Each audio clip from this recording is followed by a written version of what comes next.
the Ozone Switch. It's a lightweight, reversible harness backpack with an inflatable airbag under the seat. It is designed for speed flying, speed riding, hike and fly applications. It is a successor to the Attack line and is in the category of a Radical 3 from Super or Brave 4 from Swing, among other things, but with additional capacities. The Switch is clearly derived from the Solos using similar fabric materials, including the zippers. Here, Ozone has learned from the early versions of the Solos with underperforming zippers. On this harness, the zippers are heavy duty. The Switch is lightweight. The harness and backpack together comes up at 2.2 kilograms in a medium-large version, and that's quite outstanding, particularly because it's looking rather robust and very well refined. The key features are the modularity with removable backpack protections that include an inflatable airbag and an integrated reserve container that's underneath your seat, which is identical to the Solos. The removable back protection weighs on its own a little more than 700 grams. The airbag is well-shaped and looks effective. I experienced a fall on my back once with the Solos a couple of years ago, and the foam protection, which has the same placement and shape, did its job. So that gives me confidence. Inflation of the airbag can be done with the large rucksack provided, but it is a bit clunky in my opinion, and given the small volume of the airbag, I prefer to inflate it by mouth. It's a lot easier and quicker that way, even after hiking up to launch and being out of breath. And the tube is easily accessible through a dedicated zipper on the left side of the harness. The Switch has a split leg support system with no seat board, but the leg supports are rather stiff but comfortable and extend out almost to my knees. And you've got the 2-point leg attachment systems of the Solos and the chest strap.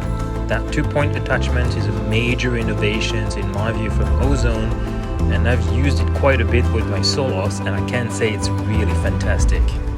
There's a little Velcro patch that can be used to attach an audio-only Vario on the shoulder strap, for example, and there's no place for any instrument otherwise, as one would expect for this type of harness.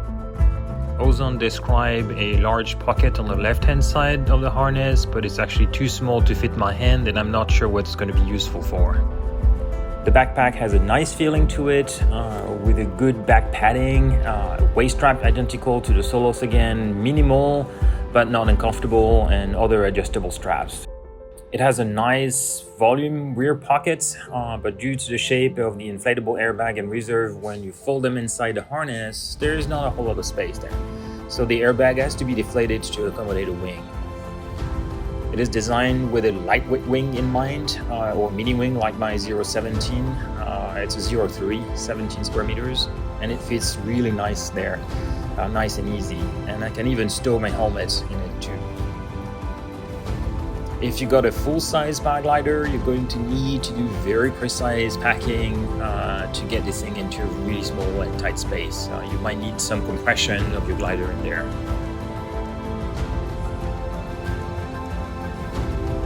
Installation of the reserve is identical to that of the Solos harness, and it is different than most harnesses I've experienced with, but overall it's actually rather easy. In the first couple of times, it's useful to follow the manual's instructions. Putting the harness together, airbag and reserve container is not terribly complicated, but one needs to follow closely the instructions on the manual again. I think it is best to adopt a configuration and stay with it rather than switching back and forth, because it's really not a 2 or 3 minute job, but overall it's really not an arduous process either.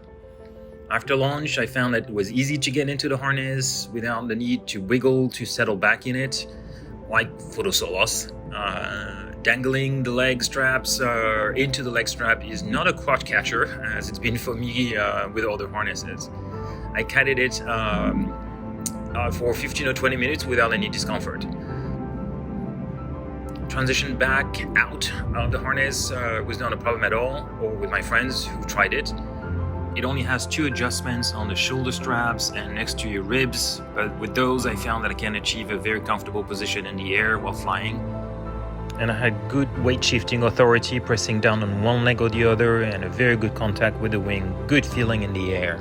This harness, you've also got a very light integrated speed system. Again, it's identical to that of the Solos.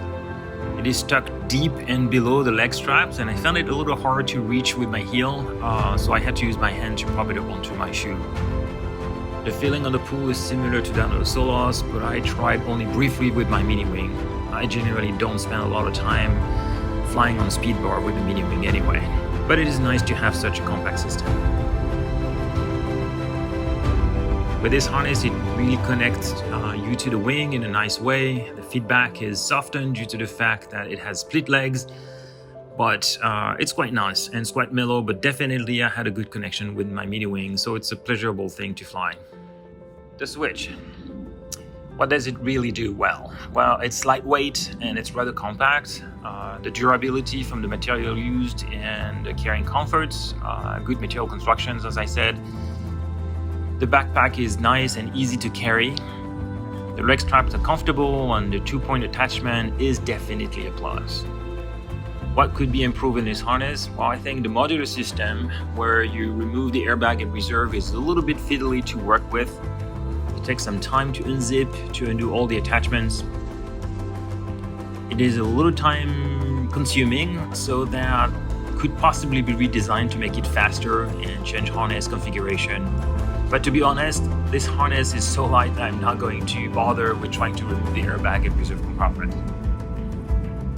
So who it is for? Well, clearly it's been advertised for speed flying, hike and fly pilots with small or light wings. The Switch is a very nice product from Ozone. A clear departure from the Attack harness, and it has clearly derived from the Solos. It feels well balanced and trustworthy in the air, and it offers a premium yet lightweight backpack on the ground. But at nearly $1,500 US, it is very pricey, and even the speed flying version without airbag and reserve will still fetch around $1,000, which will keep a lot of pilots from buying it. Hopefully, with time, the price will come down.